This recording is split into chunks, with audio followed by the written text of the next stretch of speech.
ప్రస్తుతం రాష్ట్ర వ్యాప్తంగా పంచాయతీరాజ్ శాఖ మినిస్టర్గా పనిచేస్తున్న పవన్ కళ్యాణ్ మీద కొన్ని అంటే కమ్యూనిటీ పరంగా కూడా కొన్ని అవాంతరాలు కొన్ని ఇబ్బందులు అయితే ఎదుర్కొంటున్న పరిస్థితి వస్తున్న పరిస్థితి అయితే ఇదే నేపథ్యంలో రాష్ట్ర వ్యాప్తంగా కూడా ఒక ప్రధాన చర్చ అయితే నడుస్తుంది. పవన్ కళ్యాణ్కి నారా లోకేష్కి మధ్య డిఫరెన్సీ మొదలైంది.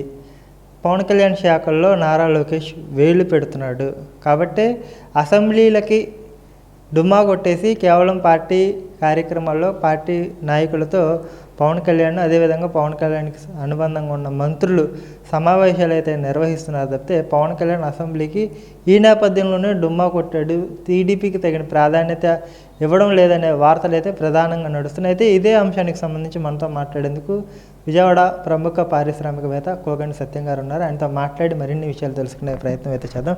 నిజమేనా సార్, అంటే కమ్యూనిటీ పవన్ కళ్యాణ్కి దూరం అవుతుందంటే మీరేం చెప్పుకోస్తారు? కమ్యూనిటీగా దూరం అవుతుంది వాస్తవం, అది మాత్రం వాస్తవం అండి. ఎందుకు అవుతుందంటే కాపు అనేటప్పటికీ పెద్దగా దగ్గర చేరినట్లేదు ఆయన. కాపు ఏంటి, అందరూ కూడా కూటమి కాబట్టి అన్ని కులాలలో కూడా ప్రాధాన్యత ఇవ్వాలి తప్ప కాపుగానే కుల ప్రాధాన్యత ఇవ్వాలి అనేది ఉండకూడదనే ఉద్దేశంతో తప్ప కాపు యాంటీ అవుతున్న మాట వాస్తవమే. కానీ ఆయన అన్ని క్యాస్టులను కూడా కలుపుకొని పోవడం కోసం ప్రయత్నిస్తాడు. ఎందుకంటే ఈ కులగజ్జ అనేది తగ్గటం కోసం. ఎందుకంటే ఒకప్పుడే చెప్పాడు ఆయన, తిరుమల నాగిరెడ్డి గారు రాసినటువంటి తాకట్టులో భారతదేశం బుక్ చదవాల్సిన అవసరం ఉంది ప్రతి వాళ్ళు అని చెప్పేసి. కానీ ఆ విధంగా కనిపించట్లేదు ఇప్పుడు మళ్ళీ ఆయన. కానీ ఏదైనా కాపులో మాత్రం కొంచెం యాంటీ ఉందండి పవన్ కళ్యాణ్ గారి మీద. వాళ్ళని దగ్గర చేరనట్లేదు, చేరనివ్వాలి.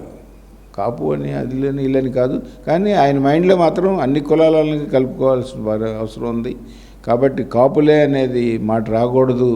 ముద్రగడ పద్మనాభ గారికి వచ్చినట్టుగాను, వంగవీటి మోహన్ రంగ గారికి వచ్చినట్టుగాను, అలాగే హరిరామ జోగయ్య గారికి వచ్చినట్లుగాను అట్లా కాపు అనే ఫీలింగ్ రాకుండా ఉండాలి అనే ఉద్దేశంతో ఆయన పడుతున్నాడు తప్ప ఈ మీడియా ప్రచారం తప్ప అసెంబ్లీకి రావట్లేదు.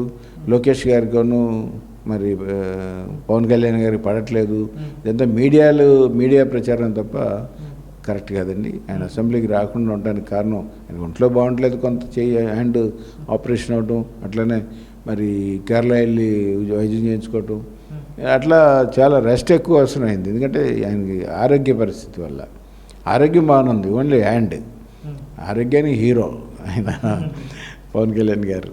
కాబట్టి అంతే తప్ప మీడియా ప్రచారం తప్ప వాళ్ళకి ఎటువంటి డిస్ప్యూట్స్ లేవు, ఎటువంటి తేడాలు లేవు. ముగ్గురు సమానంగా చక్కగా హ్యాపీగా ఉన్నారని చెప్పేసి నేను తెలియజేస్తున్నాను. అంటే బాబు గారు, లోకేష్ గారు, మరి పవన్ కళ్యాణ్ గారు ముగ్గురు కూడా హ్యాపీగా ఉన్నారు. అంతే తప్ప వాళ్ళకి ఎటువంటి డిస్ప్యూట్స్ లేవు, ఎటువంటి తేడాలు లేవు. ముగ్గురు కలిసే ఉన్నారు.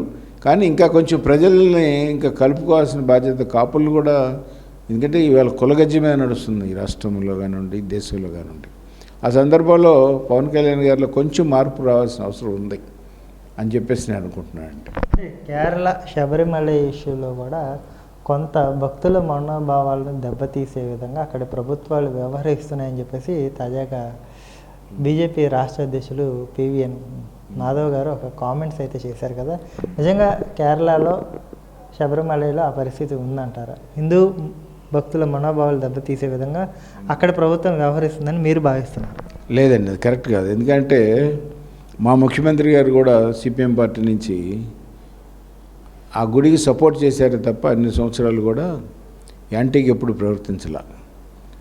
కాబట్టి మా వాళ్ళ మీద నిందలేయటం కోసం బీజేపీ వాళ్ళు వేస్తున్నటువంటి నింద తప్పది కరెక్ట్ కాదండి. అంతా కూడా బాగా హ్యాపీగా ఉన్నారు అక్కడ కేరళలో. మరి శబరిమలకి యాంటీగా వచ్చిన జడ్జిమెంట్స్ ఉన్న సందర్భంలో కూడా మా కమ్యూనిస్టులు అది యాంటీ, అది కరెక్ట్ కాదు. ఈ మహిళలు వెళ్ళేదాని మీద అనమాట, అది మహిళల్ని అవకాశం ఇవ్వటం అట్లాంటివన్నీ కూడా చేసింది సిపిఎం పార్టీ. కేవలం సిపిఎం పార్టీ మళ్ళీ పెరుగుద్దామనే ఉద్దేశంతో బీజేపీ వాళ్ళు వేస్తున్న రాళ్ళు తప్ప మాకు ఏమి ఎటువంటి రాళ్ళు తగలవు, మేము ముందుకెళ్తాం అలానే అని చెప్పి తెలియజేసుకుంటున్నానండి. అది ఫైనల్గా ఉంది.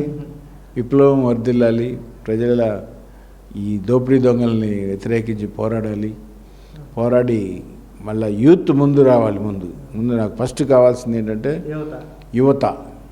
40 సంవత్సరాల లోపల అందరూ కూడా ఈ దోపిడీ వ్యవస్థను ఎదుర్కోవాల్సిన పరిస్థితి ఉంది. మొన్న ఢిల్లీలో చూపించాము, తర్వాత జార్ఖండ్లో చూపించాము. అదేవిధంగా కాక్రోచ్ పార్టీ ఎక్కడి నుంచో వచ్చారు వాళ్ళు, కాక్రోచ్ పార్టీ అని పెట్టి మరి ఆ మహానుభావుడికి పాదాభివందనాలు తెలియజేస్తున్నాను, నా విప్లవ జయజయలు తెలియజేస్తున్నాను.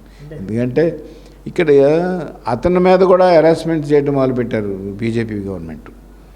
అంతే క్రేజీ వాళ్ళని ఎలా చేశారు, పడేలా ఎట్లా పడేశారు, ఓట్లు దొంగతనం చేసి పడేశారు.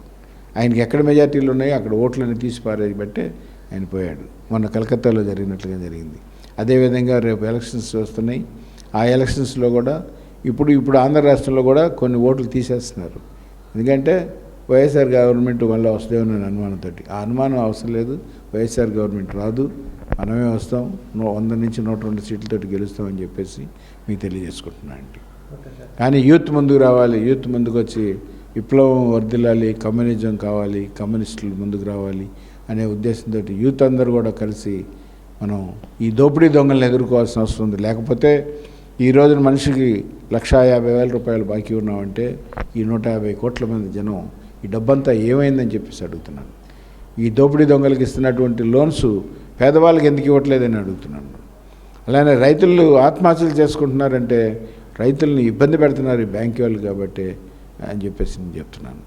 కాబట్టి గవర్నమెంట్ యాక్షన్ తీసుకొని పేదవాడికి సహాయ సహకారాలు బ్యాంకుల ద్వారా ఇప్పించాల్సిన అవసరం ఉంది. కానీ ఇప్పించట్లా, ఇది చెప్తున్నారు 10 ఏళ్ళు 15 ఏళ్ళు 20 ఏళ్ళ బట్టి చెబుతున్నారు. కానీ ఏ బ్యాంకులో ఎక్కడ ఇప్పించారో ఒకసారి చూపించారు. అలానే యూత్ ముందుకు రావాలని చెప్పేసి మీ అందరికీ పాదాభివందనాలు తెలియజేస్తున్నాను. 40 సంవత్సరాల లోపు వాళ్ళందరికీ కూడా మీరు ముందుకొచ్చి పోరాడదాం, అందరం కలిసి ఈ లంచగొండితనాన్ని అరికట్టాల్సిన అవసరం ఉంది. ఇది మన మీదే పడుతుంది కాబట్టి 1,50,000లో ఉన్నాం ఇవాళ ప్రస్తుతం ఒక్కొక్క మనిషి అప్పు. దాన్ని ఇంకా పెరగకుండా చూసుకోవాల్సిన బాధ్యత 40 సంవత్సరాల లోపల అందరికి కూడా ఉందని చెప్పేసి తెలియజేసుకుంటున్నాను. కోగంటి సత్యం యూత్కి దగ్గర అవడానికి ఏమన్నా ప్రోగ్రామ్స్ ప్లాన్ చేసే అవకాశం ఉందా రాబోయే రోజుల్లో? చూస్తాను సార్. ఎందుకంటే మొన్న ఇప్పుడు నిన్న జరిగింది ఈ యువత రాజకీయాల్లోకి రావాలని చెప్పేసి నిన్న మీటింగ్ జరిగింది ఎంబీ భవన్లో. ఆ మీటింగ్ చూసిన తర్వాత నాకు అర్థమైంది. నేను 60 ఏళ్ళు 3వ తరగతి చదివిన మాత్రం మానేసిన చక్కని ఇంగ్లీష్లో చెప్పారు, అప్పుడప్పుడు హిందీలో చెప్పారు. హిందీ అయితే బాగా వచ్చు నాకు. చక్కని ఇంగ్లీష్లో మొక్క విడగొట్టి చెప్పిన మహానుభావుడు చాలా బాగా చెప్పారు, నాకు బాగా అర్థమైంది. ఆ విధంగా వాళ్ళని కలిసి రాత్రి కూడా 10 గంటలకు ఫోన్ చేశా. అది నిర్వర్తించినటువంటి వెంకటేశ్వర్లు గారు అని గుంటూరులో ఉంటారు. ఆయన గారు గుంటూరులో ఉంటే ఫోన్ చేస్తే ఎక్కడుంటారు సార్ మీరంటే గుంటూరులో ఉంటారన్నారు. ఇవాళ మంచి ప్రోగ్రాం పెట్టారండి, నాకు నచ్చిన ప్రోగ్రాము. యూత్ ముందుకు రావటం కోసం ఆ ప్రోగ్రాంలో మీరు ఎప్పుడైనా సరే చెప్తే నేను కంటిన్యూగా నేను కూడా మీతో పాటు పాల్పంచుకుంటానని చెప్పాను. పెడతాం, ఇంకా మీటింగ్లు పెడతాం, వాళ్ళతో కూడా కలుపుకొని పెడతాను.